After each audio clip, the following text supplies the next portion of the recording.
March 14 அன்று வரும் காரடையான் நோன்பு என்பது திருமணமான பெண்கள் தங்கள் கணவரின் நீண்ட ஆயுளுக்கும் மாங்கல்ய பலத்திற்கும் கடைபிடிக்கும் மிகவும் புனிதமான விரதமாக கருதப்படுகிறது. இந்த நோன்பின் பின்னணியில் இருக்கும் கதை மிகவும் சிறப்பானது.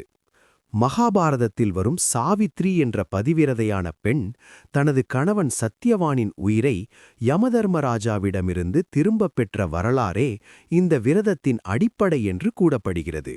சத்யவான் குறைந்த ஆயுளுடன் பிறந்தவன் என்று முன்பே அறிந்திருந்தாலும் சாவித்ரி அவரை திருமணம் செய்து கொண்டு மிகுந்த பக்தியுடனும் உறுதியுடனும் வாழ்ந்தாள். ஒருநாள் சத்யவான் காட்டில் மரம் வெட்டச் சென்றபோது அவர் மயங்கி விழுந்து உயிர் நீங்கியது. அப்போது யமன் அவரது உயிரை எடுத்துச் செல்ல வந்தார். ஆனால் தனது கணவரை விட்டுக் கொடுக்காமல் சாவித்ரி யமனை தொடர்ந்து சென்று தனது புத்திசாலித்தனத்தாலும் பக்தியாலும் இறுதியில் கணவனின் உயிரை மீண்டும் பெற்றாள். இந்த அற்புதமான பதிவிரத சக்தியை நினைவு கூறும் வகையில் பெண்கள் காரடையான் நோன்பை கடைபிடிக்கிறார்கள். இந்த நோன்பு பொதுவாக பங்குனி மாதம் ஆரம்பிக்கும் நேரத்திலும் மாசி மாதம் முடியும் நேரத்திலும் வரும் அந்த மாற்று காலத்தில் அனுஷ்டிக்கப்படுகிறது. அந்த நேரத்தில் பெண்கள் நோன்பு இருந்து காரடை எனப்படும் சிறப்பு நெய்யடையை தயார் செய்து நெய்யுடன் வெல்லத்துடன் அல்லது உப்புடன் நைவேத்தியம் செய்து அம்மனை வழிபடுகிறார்கள். இந்த நேரத்தில் பெண்கள் மஞ்சள் பூசப்பட்ட சரடையை கழுத்தில் கட்டிக்கொண்டு உண்டேன் காரடை நோன்பு செய்தேன், ஒரு நாளும் என் கணவன் என்னை விடாதிருக்க வேண்டும் என்று பிரார்த்தனை செய்கிறார்கள்.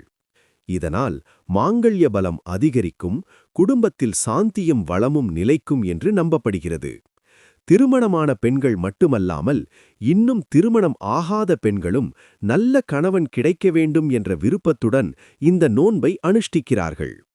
அந்த நாளில் வீட்டை சுத்தம் செய்து பூஜையறையை அலங்கரித்து அம்மன் படத்திற்கு மலர் சூட்டி தீபம் ஏற்றி வழிபடுவது வழக்கம். காரடையான் அடை தயாரிக்க அரிசியை நன்கு கழுவி உலர்த்தி அரைத்து மாவாக செய்து அதில் கருப்பு கொண்டை கடலை, வெல்லம் அல்லது உப்பு சேர்த்து அடைபோல் செய்து வேக வைக்கிறார்கள். இந்த அடை நெய்யுடன் சேர்த்து அம்மனுக்கு நைவேத்தியம் செய்யப்படுகிறது. பூஜை முடிந்த பிறகு பெண்கள் அந்த அடையை குடும்பத்தாருடன் பகிர்ந்து கொண்டு நோன்பை முடிக்கிறார்கள். இந்த விரதம் பெண்களின் மன உறுதியையும் குடும்ப பாசத்தையும் தெய்வ நம்பிக்கையையும் வெளிப்படுத்தும் ஒரு புனிதமான ஆன்மீக வழிபாடாகும். ஒவ்வொரு ஆண்டும் இந்த நோன்பை பக்தியுடன் கடைபிடிக்கும் பெண்களுக்கு அம்மன் அருள் கிடைத்து குடும்பத்தில் நலம், வளம், சந்தோஷம் நிலைக்கும் என்று நம்பப்படுகிறது. இவ்வாறு மார்ச் 14 அன்று வரும் காரடையான் நோன்பு பெண்களின் வாழ்க்கையில் மிகவும் முக்கியமான ஆன்மீக நாளாக கருதப்படுகிறது.